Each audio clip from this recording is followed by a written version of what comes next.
Hi മക്കളെ, അപ്പോൾ എല്ലാവരും നമ്മുടെ +1 കെമിസ്ട്രി എക്സാം എഴുതി കഴിഞ്ഞിരിക്കുകയാണ്.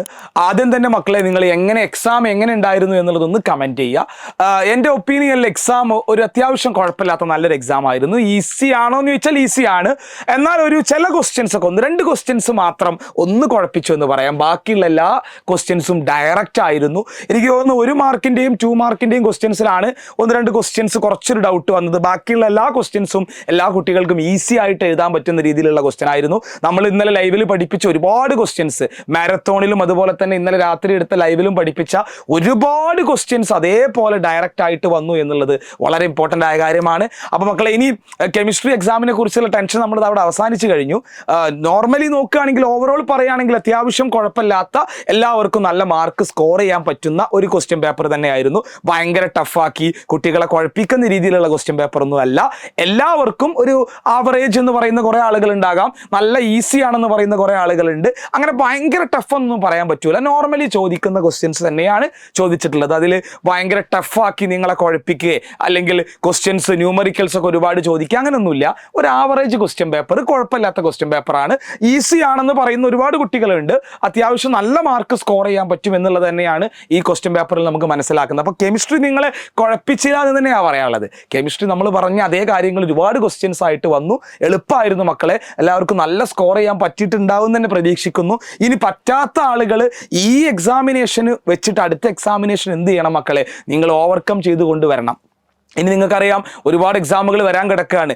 മാത്സ്, ഫിസിക്സ് പോലുള്ള സബ്ജക്റ്റൊക്കെ വരാൻ കിടക്കുക. അപ്പം നിങ്ങൾ നന്നായിട്ട് പഠിക്കുക എന്നുള്ളതാണ് ഇനിയുള്ള ഒരു പർപ്പസ്. അപ്പോൾ കെമിസ്ട്രി നമ്മളെ കുഴപ്പിച്ചില്ല എന്ന് തന്നെ പറയാം. കെമിസ്ട്രി അത്യാവശ്യം കുഴപ്പമില്ലാത്ത ക്വസ്റ്റ്യൻ പേപ്പർ തന്നെയാണ്.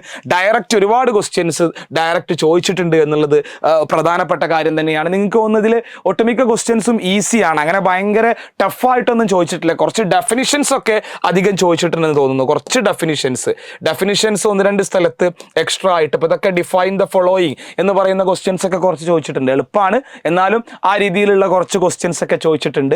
ഇതൊക്കെ നമ്മൾ ഇന്നലെ ലൈവിൽ പറഞ്ഞ അതേ ടൈപ്പ് ക്വസ്റ്റ്യൻസ് ആണ് എൻതാൽപ്പി ഓഫ് ഫോർമേഷനിലൊക്കെ ചോദിച്ചത്. ഓർഗാനിക് ആയാലും ഭയങ്കര ടഫായിട്ടൊന്നും ചോദിച്ചിട്ടില്ല. ഇത് നമ്മൾ മാരത്തോണിൽ പറഞ്ഞ ബാലൻസിങ്ങിൻ്റെ ക്വസ്റ്റ്യൻ ആയിരുന്നു, അതും അങ്ങനെ ചോദിച്ചിട്ടുണ്ട്. ഒരുപാട് ക്വസ്റ്റ്യൻസ് pH കാണാനുള്ള ക്വസ്റ്റ്യൻസ് ഉണ്ട്. അപ്പോൾ അങ്ങനെ ഇലക്ട്രോമെറിക് എഫക്റ്റ് എന്താണ്, ഹൈഡ്രോളിറ്റിക് ഫിഷൻ, VSEPR തിയറി ഒക്കെ ഒരു ഡയറക്റ്റ് ടൈപ്പ് ക്വസ്റ്റ്യൻസ് ആണ്. ശരിക്കും ഈ 4 മാർക്കും 3 മാർക്കും നല്ല ക്വസ്റ്റ്യൻസ് ആയിരുന്നു. എനിക്ക് തോന്നുന്നു കുറച്ചൊരു 1-2 ടഫുള്ള ക്വസ്റ്റ്യൻ വന്നത് 1 മാർക്കിൻ്റെയും 2 മാർക്കിൻ്റെയും ക്വസ്റ്റ്യൻസ് ആയിരുന്നു. എന്നാലും ടഫ് എന്നല്ല, ബാക്കി കമ്പയർ ചെയ്യുമ്പോൾ ടഫാണെന്ന് അത്രേ ഉള്ളൂ. അപ്പോൾ എക്സാമിനേഷൻ ഓവറോൾ പറയുകയാണെങ്കിൽ ഈസി ഓർ ആവറേജ് ആ ഒരു റേഞ്ചിലാണ് നിൽക്കുന്നത്. എളുപ്പമാണ്. ഭയങ്കര ടഫായിട്ട് നിങ്ങളെ ബുദ്ധിമുട്ടിക്കുന്ന രീതിയിലുള്ള ക്വസ്റ്റ്യൻ പേപ്പറൊന്നും അല്ല. അത്യാവശ്യം ഒരു കുട്ടിയെ കൊണ്ട് സ്കോർ ചെയ്യാൻ പറ്റും. ഒരു ആവറേജ് ലെവലിലുള്ള കുട്ടിയെ കൊണ്ടൊക്കെ അത്യാവശ്യം സ്കോർ ചെയ്യാൻ പറ്റുന്ന ഒരു രീതിയിലുള്ള ക്വസ്റ്റ്യൻ പേപ്പറാണ് മക്കളെ. ഇനിയും ഇതിൽ എഴുതാൻ പറ്റാത്ത കുട്ടികളൊക്കെ ഉണ്ടാവും. അപ്പോൾ അവർക്ക് ടൈം കിട്ടിയില്ലാന്നോ അല്ലെങ്കിൽ ഞങ്ങൾക്ക് സങ്കടം വരുന്നു അങ്ങനെയൊക്കെ ഉള്ളവർ എന്ത് ചെയ്യാറ് മക്കളെ?